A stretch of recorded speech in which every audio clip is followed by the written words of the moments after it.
How's the royal family? I pray that everyone is doing well. Well, my royal family, I didn't want to let y'all down.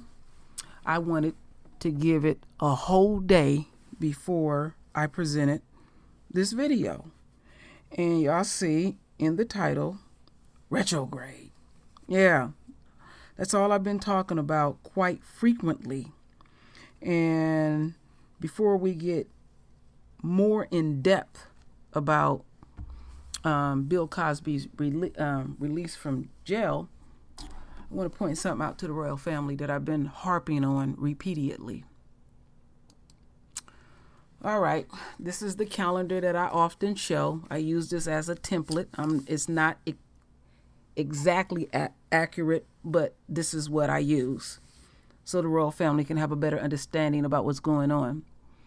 Well, I've been saying for the longest that retrograde does not last 3 weeks. It stages for 3 weeks, it hits direct for 3 weeks, and then it descends for 3 weeks.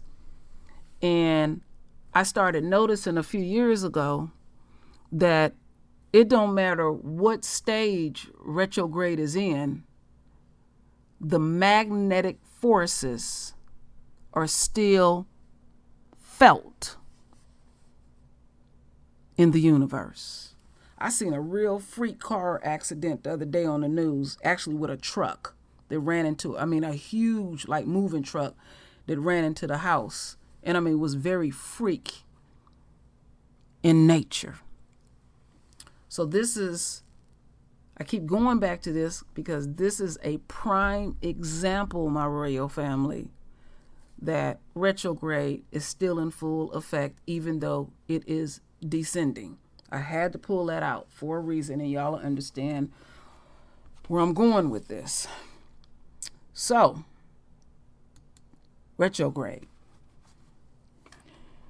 I have often talked about during retrograde, communication is an issue. And what I lately been harping on about retrograde, things are not what it may seem to be. That's why it's not good to get in a new relationship. It can be very disastrous. Nothing new. Making big main purchases, buying cars, buying houses.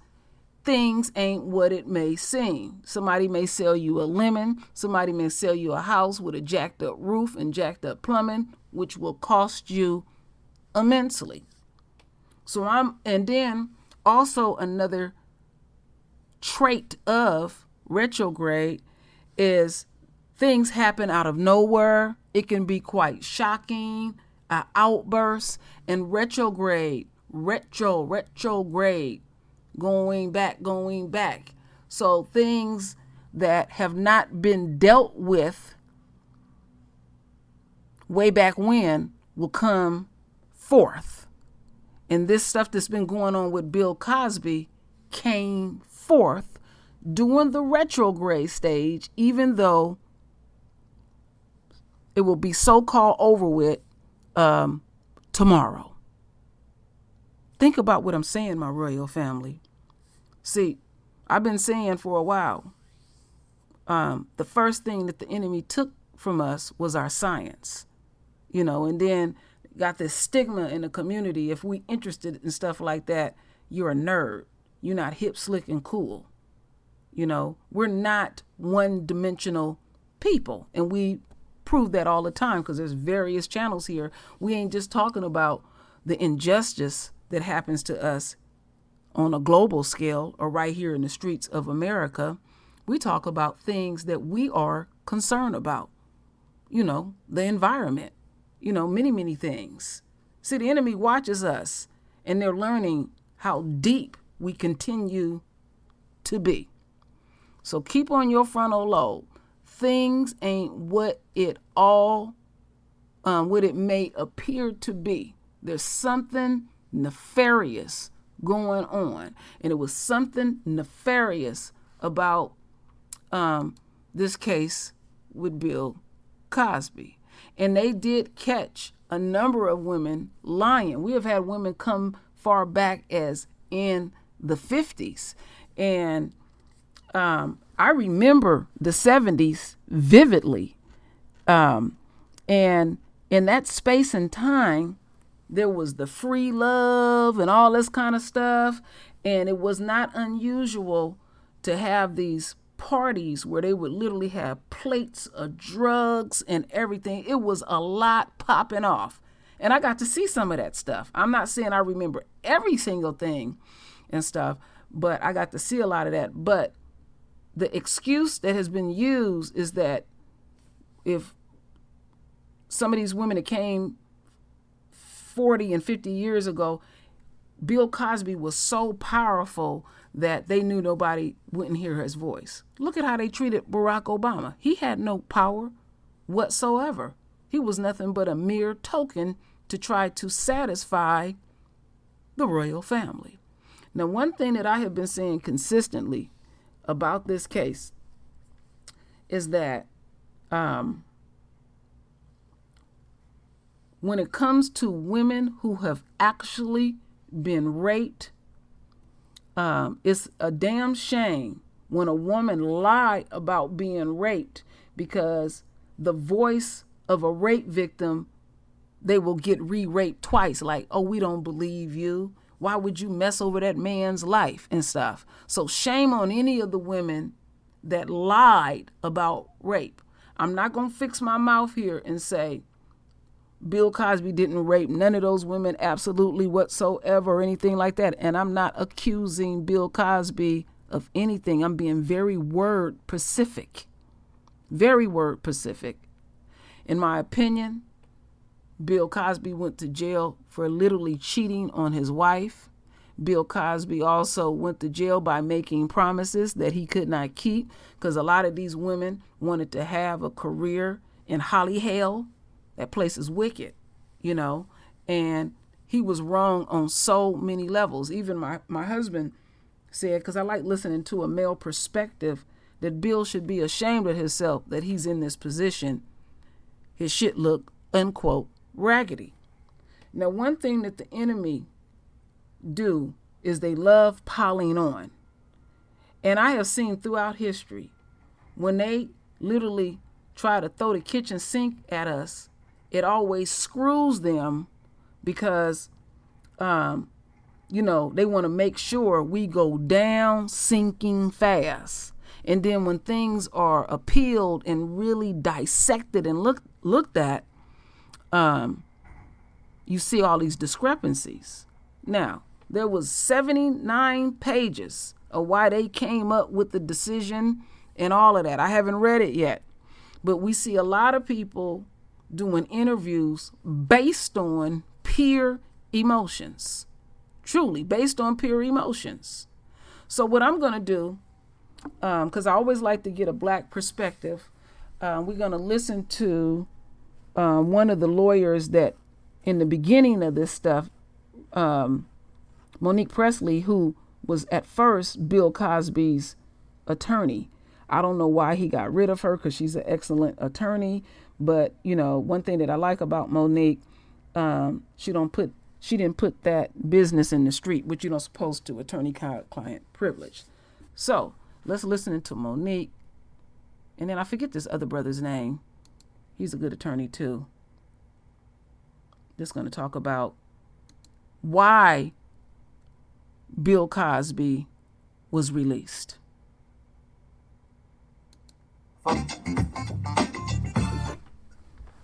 Folks, breaking news out of Pennsylvania. Well, the Pennsylvania Supreme Court today threw out the conviction of comedian Bill Cosby. 3 years ago, he was convicted of assault, and he was sentenced to 3 to 10 years in prison.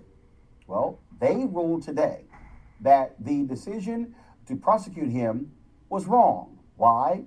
Because he previously, with another prosecutor, they agreed not to pursue criminal charges against him in exchange for him speaking in a civil deposition, in a civil trial.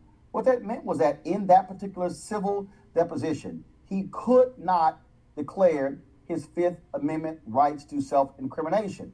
The court ruled today that as a result of that agreement not to prosecute him, which then caused him to give up those rights, that was wrong, and that the new prosecutor who campaigned specifically that he would prosecute Bill Cosby, he should have honored that previous commitment.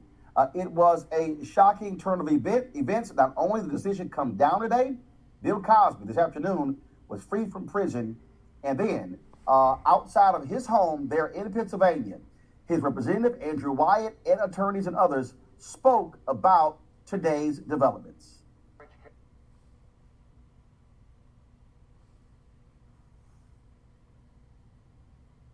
So, folks, if we have that video, please let me know so we can go ahead and play that. If not, let me know when that video is ready. What I want to do right now is I want to bring up our panel. First and foremost, Monique Presley, crisis manager and lawyer, A. Scott Bolden, of course, a former head of the National Bar Association Political Action Committee. I want to talk with them first. Monique, I'll start with you. Was today's decision by the Pennsylvania Supreme Court overturning lower court's ruling, was it a shock to you? You previously represented Bill Cosby in this particular case. You were one of several lawyers, but your thoughts on today's decision by the Pennsylvania State Supreme Court? They did the right thing. And what I said on December 31st, 2015 is the same thing that I have to say today, and that the Supreme Court ultimately said. When a prosecutor makes a promise and a defendant or potential defendant relies on the promise to his own detriment, that cannot stand. The original prosecutor, made a promise, declined to prosecute, and induced the testimony of Mr. Cosby in a civil case because of that assurance. But for that, he would have had the opportunity, and certainly the lawyers then would have advised him to plead the fifth. He would have remained silent because there was the potential out there for a criminal charge in that case. Bruce Castor's decision eliminated that as a possibility, supposedly. And then you fast forward 12 years to a new prosecutor who somehow decides that if the person who's sitting in the seat of government wants to do something different because the times call for something different, or because it's an election season and he wants to win, then he doesn't have to honor what a prior prosecutor promised and what a potential defendant relied upon. It was absurd from the outset and should not have occurred. And so what the Supreme Court said about it is that that cannot happen, that the Commonwealth of Pennsylvania has to adhere to the promises of its officers where its citizens have relied on those promises. And that's what we saw today. There's been a lot of people who have been commenting, a lot of people who have been saying this is an outrage, that Bill Cosby should not have been free from prison. Scott Bolden, this was a 79-page decision rendered by the Pennsylvania Supreme Court. Your judgment on today's decision? Scott, we have no audio, so please unmute yourself. Sorry.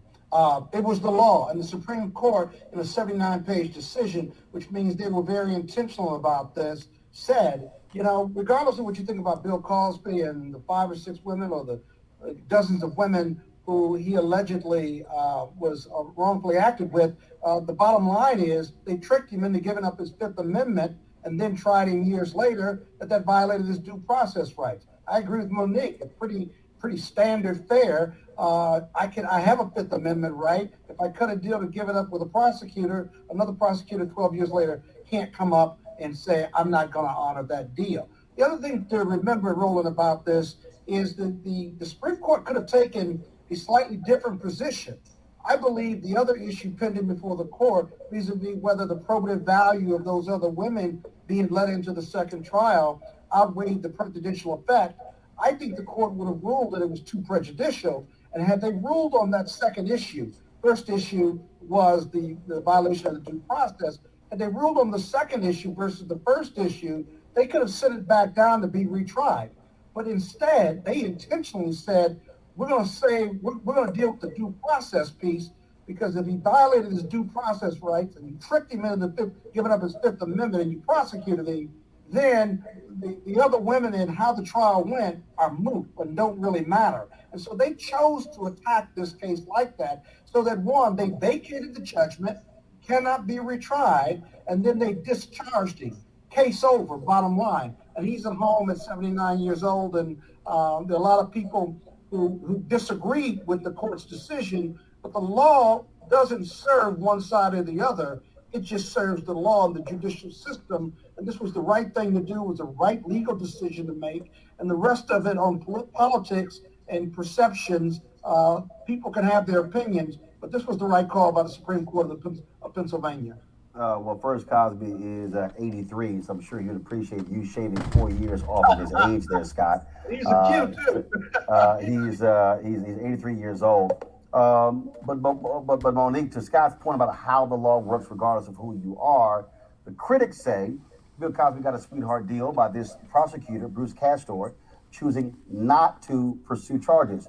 In reading the 79-page document from the Pennsylvania Supreme Court, they laid out where he stated that he did not believe that he could actually get a conviction because of inconsistencies in Andrea Constant's testimony, also no physical evidence and the time gap between it, and that he gave many statements where he also said that he wanted to be some measure of justice, which, as a result of this decision, required Bill Cosby to have to answer all questions during this civil case. There were 4 depositions he sat for during the civil case. And then at one point, he did answer some questions. They went to the court, and the court said, yes, as a result of the previous agreement, you have to answer these questions. And there are a lot of people out there who are saying that this decision vindicated Bill Cosby, or that Bill Cosby was declared innocent. That's actually not what this decision rendered actually says, correct?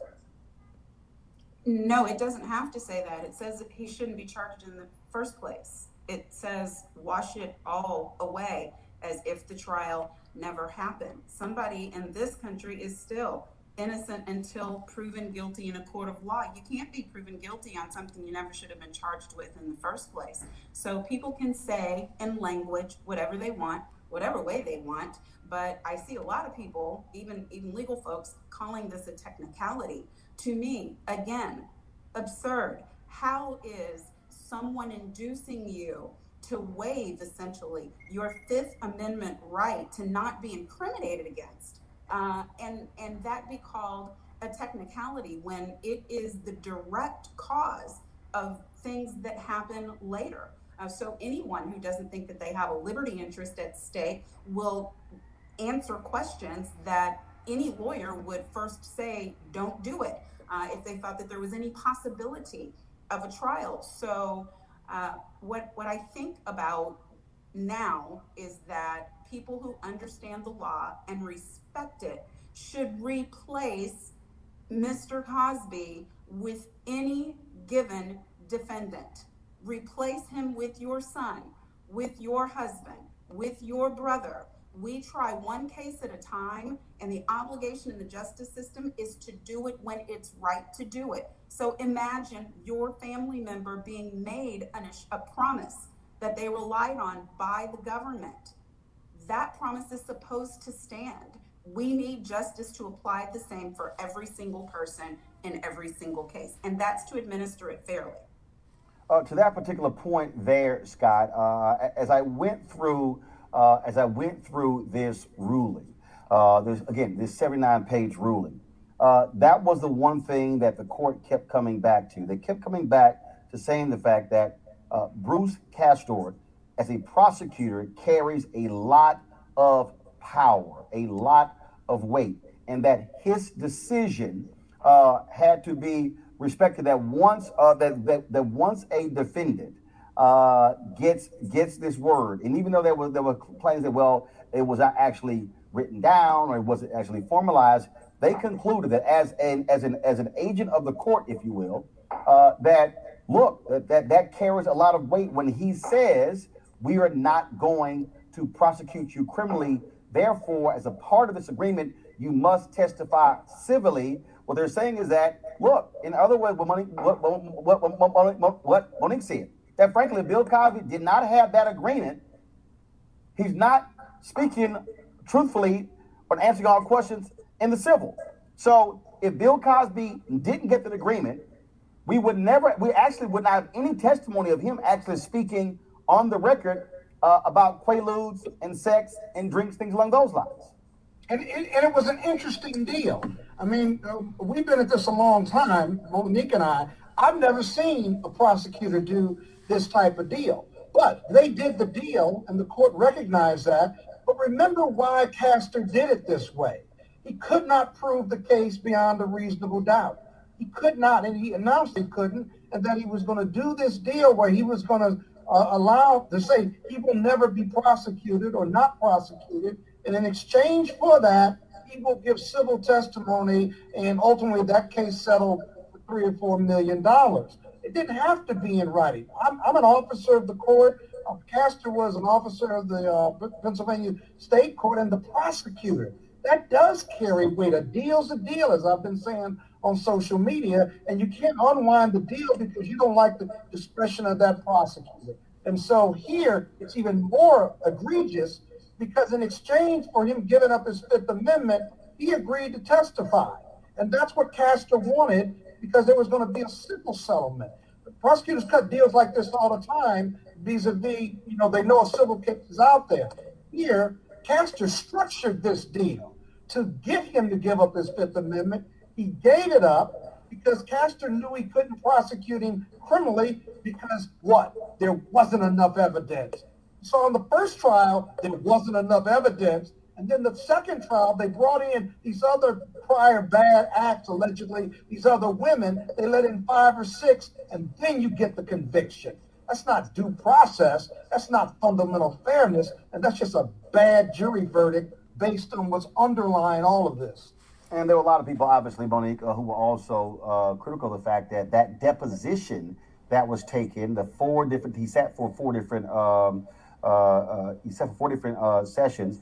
A deposition was leaked or inadvertently exposed publicly, which then put it in the public record. If that doesn't happen, then publicly we don't have even that in the trial, correct? I don't know. Or maybe I know things I can't say. But here's my point. First of all, for anybody who's paying attention, even though she is formerly Bill Cosby's attorney, the attorney-client privilege requirement still stands. So that's why there are some things she cannot talk about. Go ahead.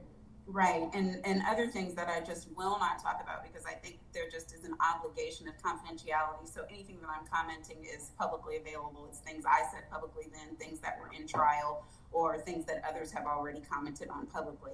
To Scott's point, I think it's really important that this Supreme Court had the option to reverse and remand, had the option on the other issue, and I think they would have. I think that the decision by the judge in one trial to not let in that testimony, and then when it hangs, comes back in the second trial and basically opens a barnyard door and says, come on, tell your story. That made the difference in the trial, and the Supreme Court likely would have found that, but they decided instead, no, we are taking it all the way to the beginning, before the first trial, when there were charges on December 30th, 2015.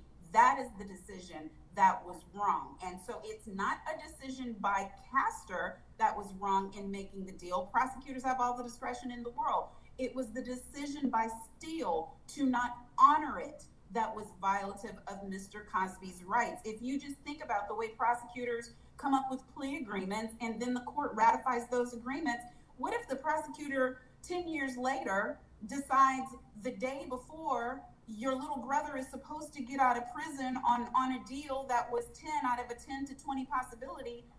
We shouldn't have offered that. That's too low.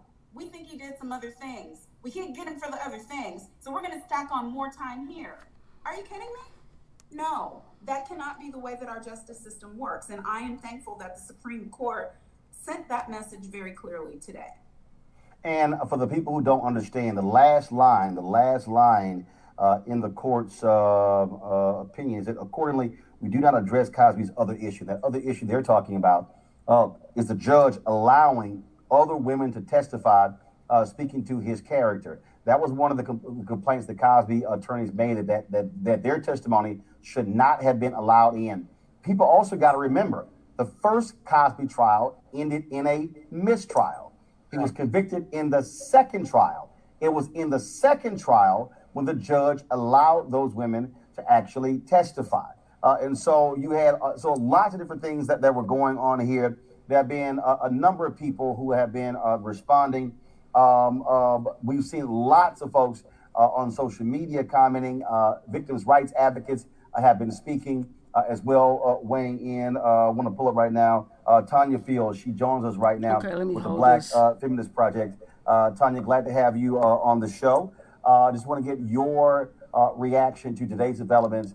Okay, I'm going to hold that for a minute, and I'm going to let y'all hear this sister speak. So basically, it was a reason why I wanted to play this, because I want to get a black perspective. Because I know somebody was like, why are you pulling up Roland Martin? Well, sometimes you just got to do what you got to do. And both of these attorneys are excellent, and they explaining it clearly. Because if you go to mainstream media, they all up in their feelings, and it's all based on pure emotions. You know, you don't want to deal with core as truth. This case shouldn't have never been tried. And the documents were sealed, and they essentially broke the law and broke the deal and unsealed those documents. And this is a prime example. It shows you why you need an attorney, because you can just say stuff. You can be sharp as a whip, and you can just literally hang yourselves and stuff. And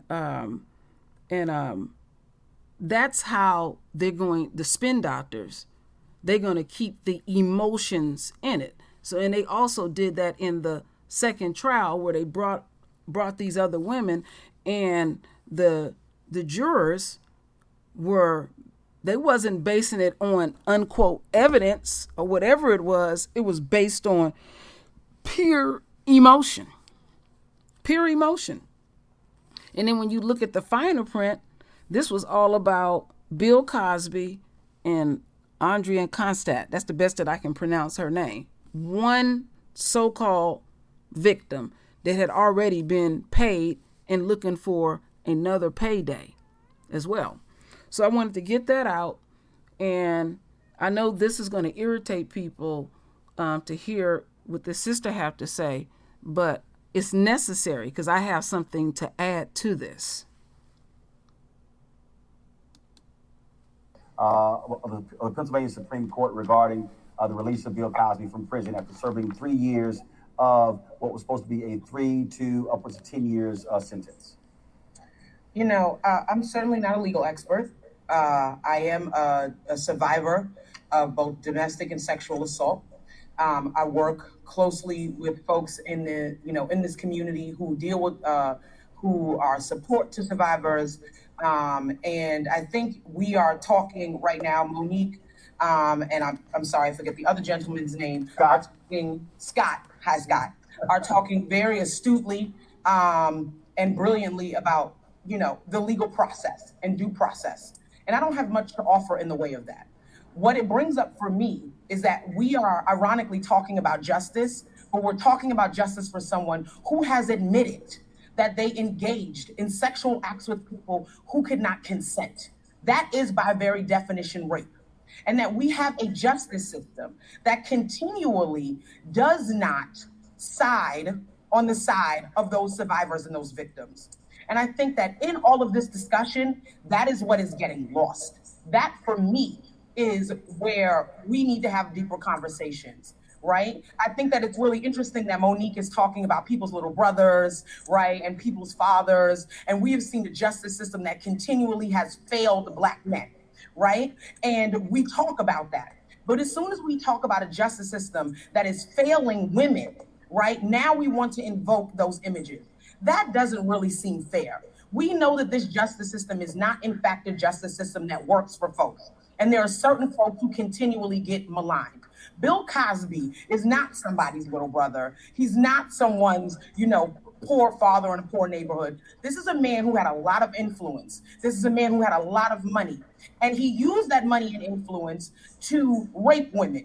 And now he used that money and influence to be able to use the legal system in such a way that it would benefit him. And I think that we need to call a thing a thing. And that's the thing that's happening right now. And so for me, I feel very sorry for the victims. I feel very sorry for those of us who have been victims and who are survivors and who are thinking about whether or not we can disclose, and they are terrified because we know that there's a justice system that continues to be on the side of patriarchal oppressive systems for femmes and femme presenting and women and girls who are victimized.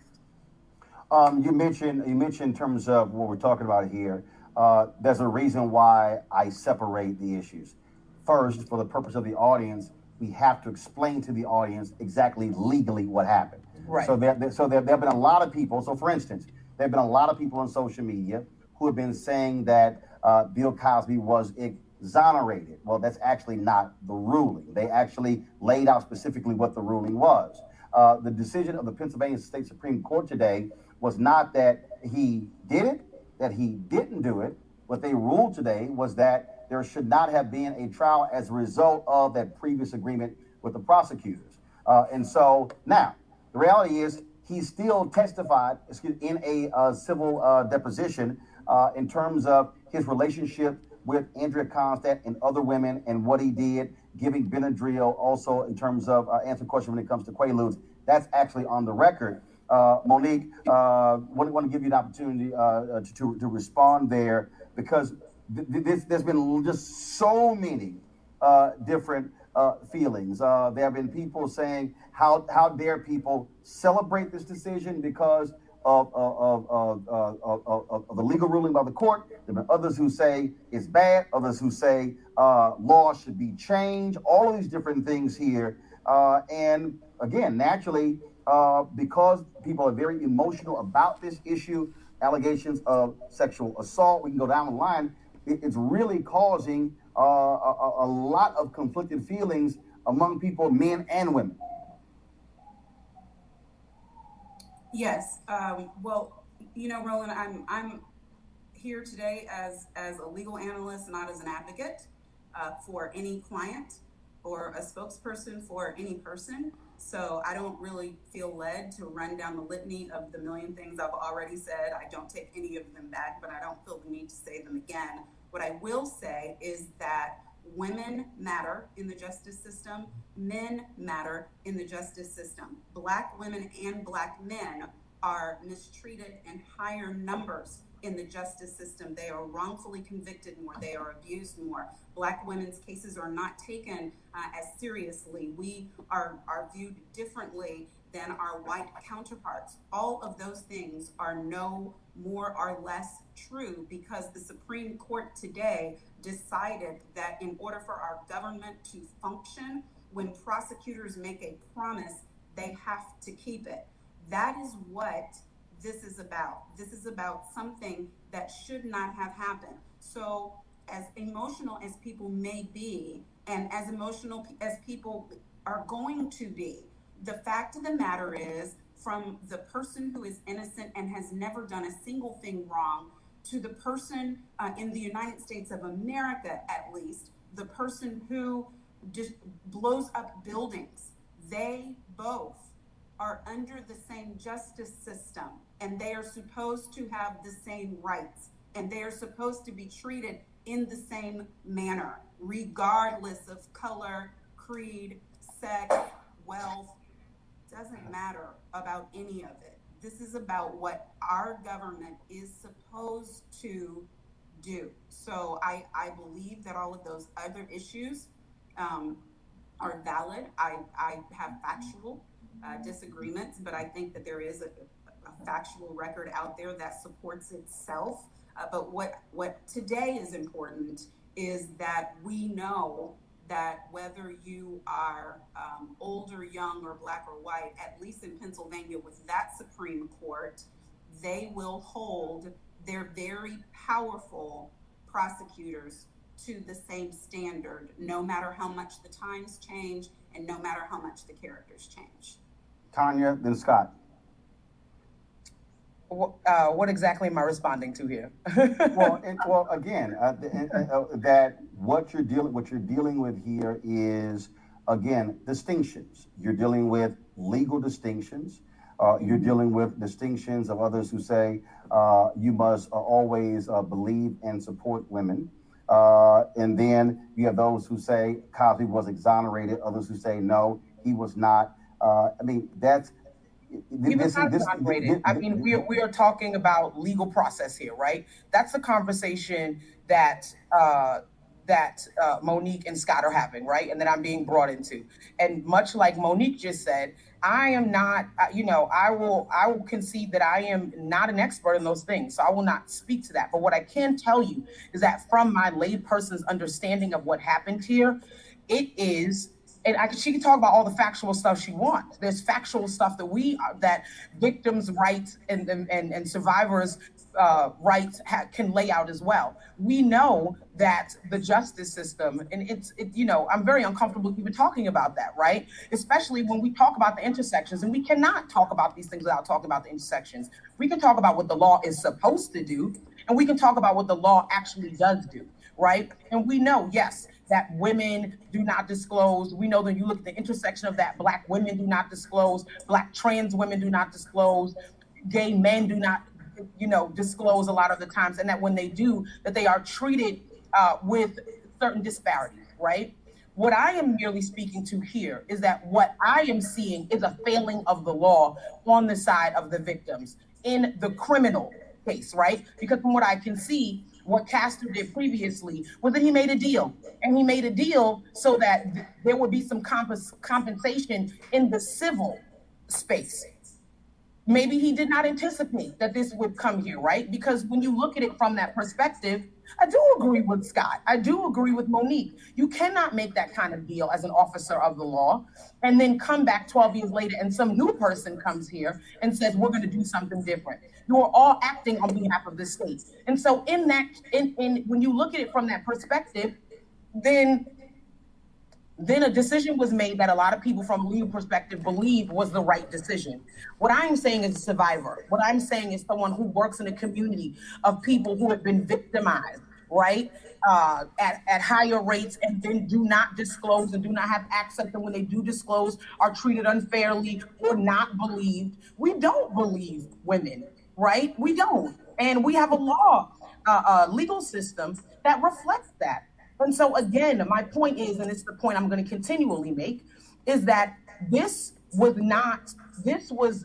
a failing for the victims in this case. And there is enough blame to go around, right? One can argue that Castor should have never made that deal. And then somebody else will argue that he made the deal so that some person in the civil case could get some compensation, right? We could argue that after that deal was made, that yes, that this case, this could have been the conviction could have been vacated, but then there should have been a new trial, right? And certainly people have made that. One of the judges who was in dissent said that yes, we should have a new trial, but we should not be vacating this and making it so that it didn't happen at all. So even from the legal standpoint, there is some dissension on what the outcome should have been once it was decided that the deal that was previously made should not have brought the disposition into the criminal case, that was the wrong legal decision. That's what we're talking about. Right now, we are not talking about how the survivors are getting justice. And so that is why I am here, to make sure that we keep that at the forefront of our minds, that we do, in fact, need to work on this legal system. We need to have a legal system that does look at how do we have transformative and rehabilitative justice for those who are the victims of sexual assault and sexual violence. Scott, but in this case here, Scott, the jury did believe the women. And all of the courts, when it was appealed, it went through and through. And we went to the state Supreme Court. And so to the point that Tanya makes, we talk about justice, when you talk about justice for these women, How do you how do we reconcile that with this decision by the Pennsylvania Supreme Court? Let me talk directly to Tanya, because as a former sex crimes prosecutor, I know I can never empathize with you because I'm not a survivor, but I can certainly sympathize with you. This hurts. This is disappointing to all the survivors and all the advocates out there. But let me give you a perspective that hopefully I don't get too legal, because I want you to honor this decision and respect it. You can feel the way you want. But the reason I think you've got to honor and folks in your position and respect this decision is because the irony of this conversation is, when we talk about due process rights, when we talk about hearsay violations and prior bad actors coming in, you're right, the criminal justice system doesn't work. And it usually works against us, people that look like us, right? And so today, the reason I think you have to find a way to respect and honor the Supreme Court decision, not because it's a technicality, but the law is imperfect, yes. But it worked today because it said, I don't care who you are, you've got to respect the due process rights. A deal is a deal, and you cannot renege on a deal simply because of new leadership.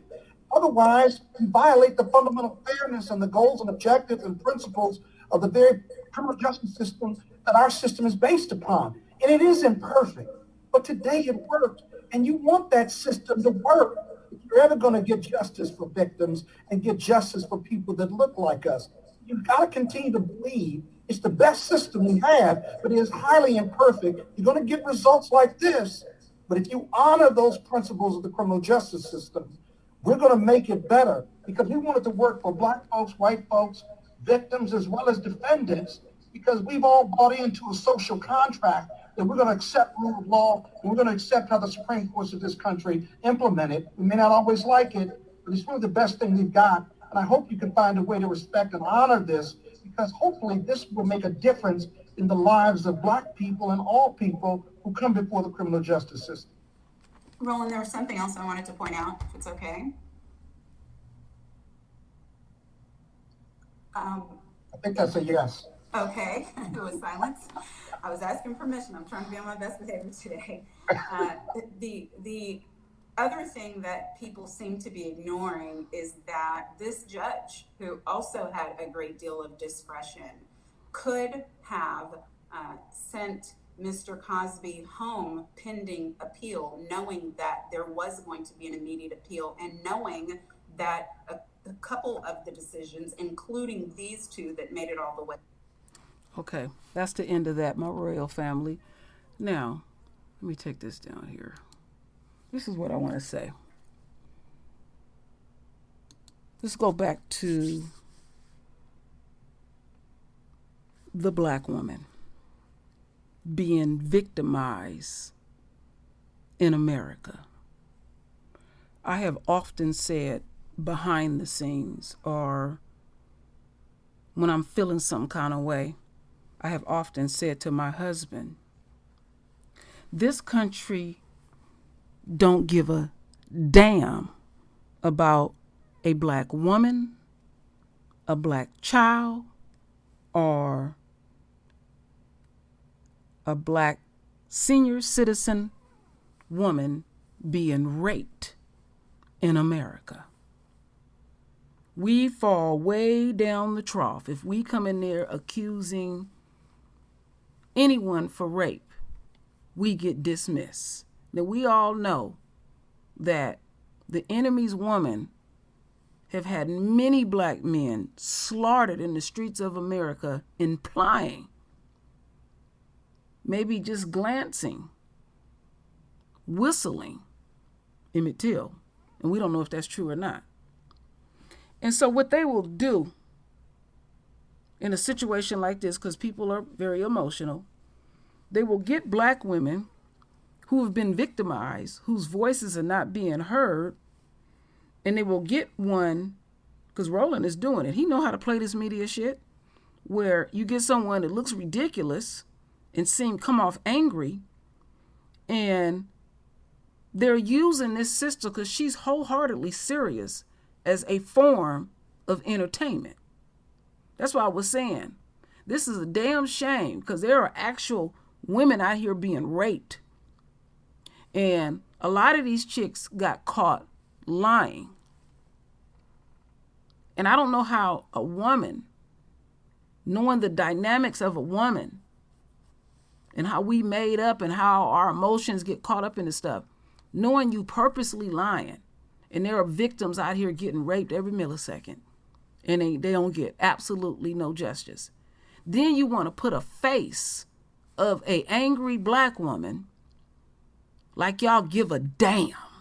Y'all don't give a damn about black women. You don't give a damn about our voices. And we birthed this damn nation. We get absolutely no respect whatsoever. But then you want to, all of a sudden, the media want to play this game, because they was playing this game last night, and they bringing forth these women who are claiming what Bill Cosby did. And you can see the bullshit on their face. You know, they're acting now. So I had to lay that out. Okay, let's get to Bill. So on top of the actual case, the letter of the law. Remember I was saying, Mr. Santana said, when it comes to black folks, they want to use the letter of the law, and when it comes to the enemy, the spirit, and they walk. All right. Well, they used the letter this time, and he was released, because it shouldn't have been a trial whatsoever. But see, Monique says something very key in the end. The judge already knew what was going to go down. And I've been saying over and over, when the enemy gets an opportunity, and the judge had an opportunity to send Bill home, and he could have came forth the other day before those judges, and they would have released everything. But no, they wanted to damage him. He had an opportunity. This is a prime example of an opportunity. And this is what the enemy do in the very system that they set up for themselves. And so then you'll have women who have been victimized, who are advocates. They don't give a damn about the letter of anything. It's hearsay at the end of the day. It's not a perfect ass system. And then when you get on something about rape, he said, she said. And it's like, damn, because that ain't always, unquote, evidence. Rapists are very disgusting. And I pray that what I'm saying, that you are listening to my words and not getting your emotions all caught up in this. And this is something that that we have shot ourselves in the foot by our emotions. And I understand when nobody ain't listening to you whatsoever. Yeah, your emotions will come out eventually. All right? Or a woman's voice is being suppressed. Your emotions will come out, because this white supremacist system set this shit up like this. This is they shit. And we see how they shit operates. And then they want to imply that this man got so much influence and so much money that he can sway the masses.